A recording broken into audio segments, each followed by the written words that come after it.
Sejam todos bem-vindos. Eu quero esclarecer um pouquinho sobre o que a gente falou no último shiur, porque eu recebi algumas perguntas e informações, em sua maioria perguntas sobre a árvore genealógica de Jesus, para eu explicar de novo de uma maneira rápida. Então, primeira coisa, eu quero que vocês abram, por favor, o livro de Mateus.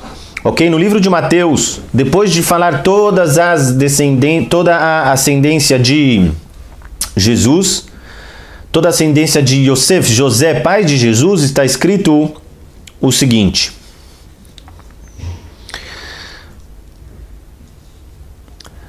Versículo 16, capítulo 1, 16 em Mateus fala: Yaakov deu à luz a Yosef, marido de Miriam, que dela nasceu Yeshua, que era Jesus. Então, de novo, a gente fala,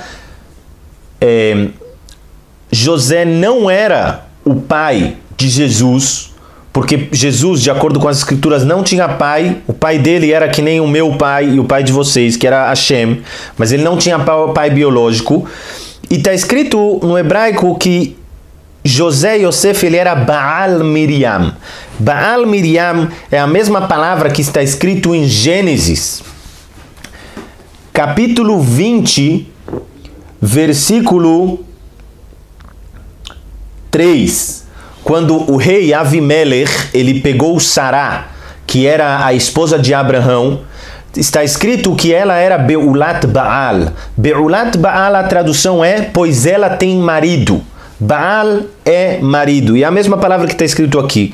Ou seja, aqui em Mateus nós estamos tratando da descendência de Yosef, que era marido de Maria. Agora, eu não entendi o porquê eu preciso saber qual era a descendência de Yosef, já que Yosef não era o pai biológico de Jesus. E como nós falamos no livro de Números, capítulo 1, capítulo 4, capítulo 17 e outros diversos versículos falam que mesmo que para uma pessoa ser judia, a mãe precisa ser judia, a tribo vai de acordo com o pai. A tribo, ou seja, para que uma pessoa seja considerada descendente do rei David, é preciso que ele seja filho de um pai que é descendente de David. Por isso está escrito Mishpechotam lebeit avotam, para suas famílias, através dos seus pais, nas casas dos seus pais, porque a mãe define se ele é judeu ou não, e o pai define qual é a tribo dele dentro do judaísmo. E também, como a gente falou no livro de Lucas, está escrito que ele era considerado filho de Yosef, que era filho de Eli.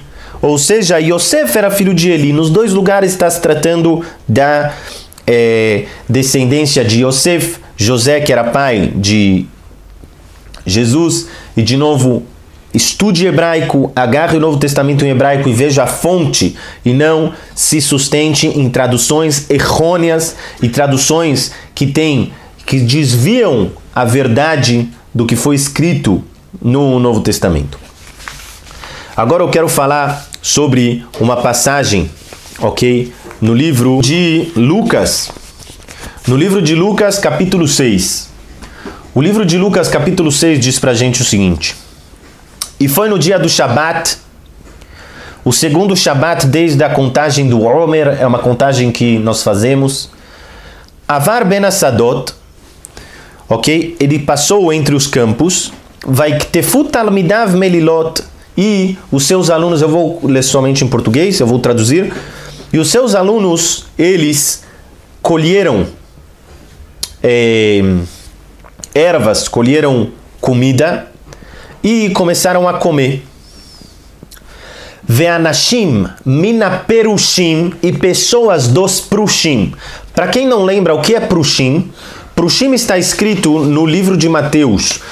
No livro de Mateus, capítulo 5, Jesus diz que os alunos deles devem ser mais sábios que os Prushim. Os Prushim são as pessoas que sentavam no Supremo Tribunal e as pessoas que explicavam a Torá oral para o povo de Israel. E Jesus diz, vocês têm que ser mais sábios que os Prushim, ou seja, façam mais que eles, cumpram mais que eles a Torá oral. Essa é a tradução de Prushim. Então eles estavam no Shabat cortando ervas, e os Prushim, ou seja, o tribunal rabínico, perguntou para eles, por que vocês estão fazendo isso? É uma coisa que não se faz no Shabat. Respondeu Jesus e disse, eis que vocês viram o que fez David, e na continuação ele diz o seguinte,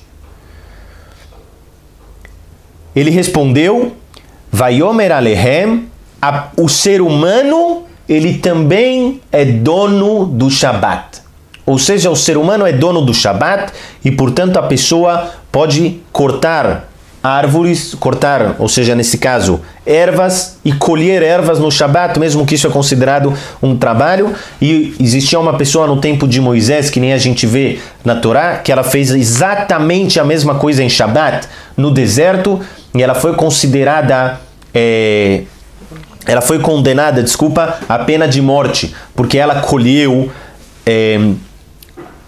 ervas no Shabat. Então a gente vê aqui que eles descumpriram o Shabat e a resposta de Jesus era porque o ser humano, ele é, essa é a tradução exata de novo, o ser humano, ele é o Senhor, ele também é o Senhor do Shabat.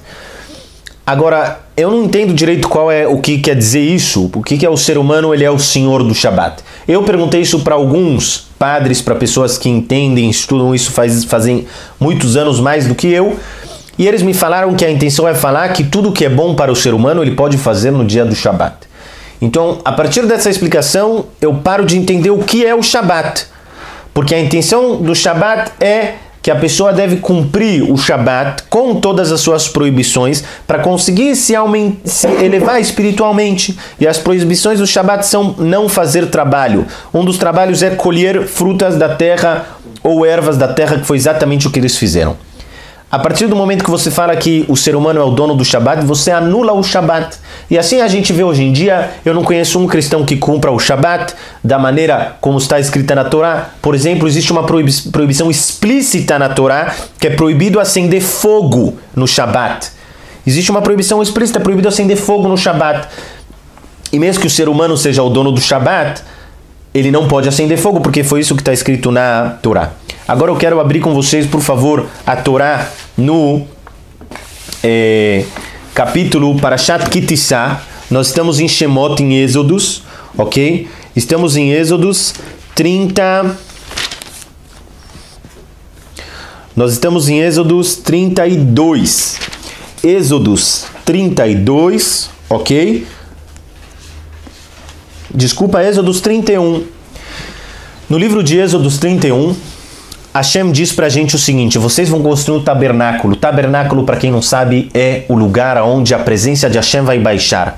A presença de Hashem vai pairar. E vai agora santificar o lugar. A presença de Hashem vai santificar o lugar. Fala, depois que Hashem manda construir todo o tabernáculo, o que ele diz no versículo 12? E o Eterno falou a Moisés dizendo, e tu fala aos filhos de Israel dizendo, com certeza, Ar quer dizer porém, a tradução exata de Ar é porém. Fala Hashem, porém, ou seja, mesmo que vocês vão construir o tabernáculo, que é a intenção final de toda a criação, quando Hashem vai parar entre os seres humanos, a presença de Hashem vai estar entre os seres humanos. Fala Hashem, porém, meu Shabat guardareis. Ou seja, é proibido construir no Shabat, o tabernáculo, que é a presença de Hashem. No Shabat não vão construir, porque é proibido. Fala Hashem, outra vez, eu quero que vocês leiam o passo. O que está escrito no versículo? Porém, meus sábados, o meu sábado guardareis. De novo, quem é o dono do Shabat? Fala Hashem. Quem é o dono do Shabat? Fala Hashem, meu sábado guardareis. pois este é um sinal entre mim e vós. O Shabat é meu, fala Hashem explicitamente o contrário do que fala Jesus. O Shabat é meu, o Shabat não é seu. E mesmo que você está construindo um tabernáculo para mim, eu não deixo você construir no Shabat. O meu Shabat você vai guardar. Por quê? Então Hashem explica. Hashem explica. Sabe por quê? A gente vai continuar um pouco. Vou pular para explicar esse ponto.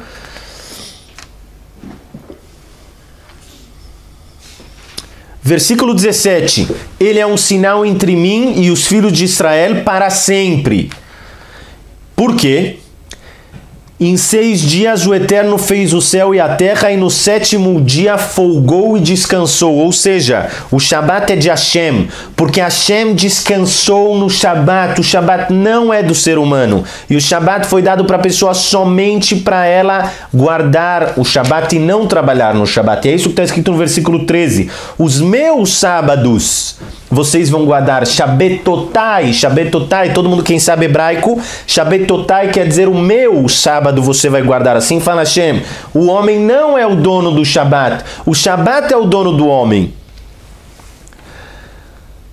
Continua, Hashem fala por vossas gerações, durante todas as gerações vocês vão guardar. Hashem especifica, falando para sempre vocês vão guardar o Shabat, para saber que eu sou o eterno vosso santificador. Eu santifico você, através disso que você guarda o Shabat. Você não é o dono do Shabat. Fala o versículo 14, e guardareis o Shabat. Você precisa guardar o Shabat, que é a santidade. Ele é santo para você.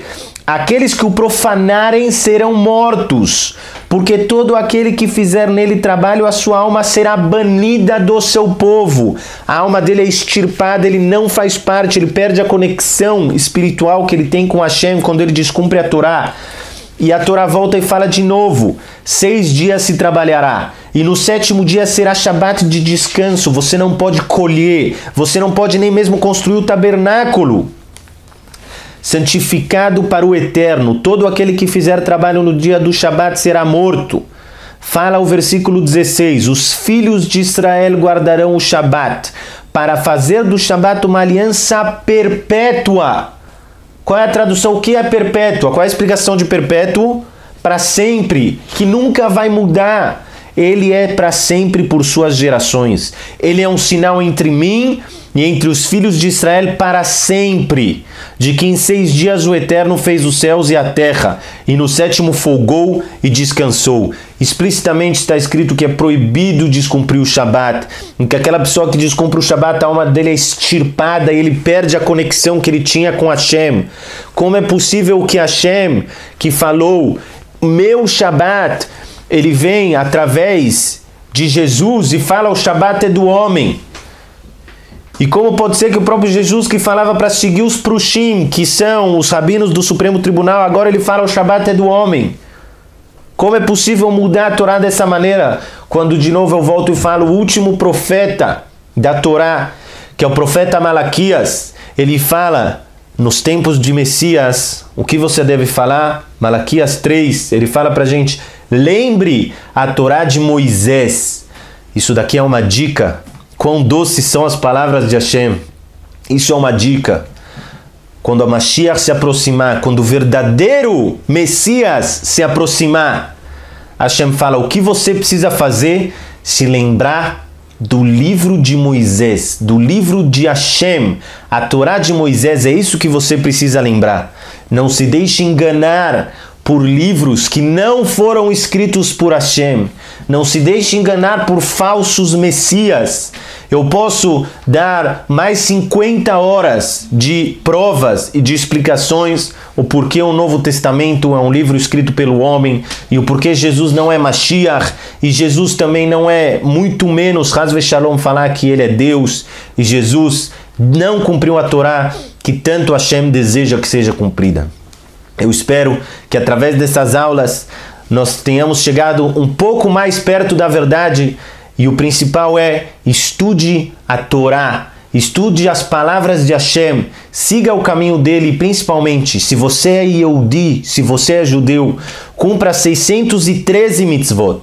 E se você não é judeu, cumpra 7 mitzvot, que você tem que cumprir. Através disso você ganha o seu mundo vindouro e nós juntos vamos seguir a verdade.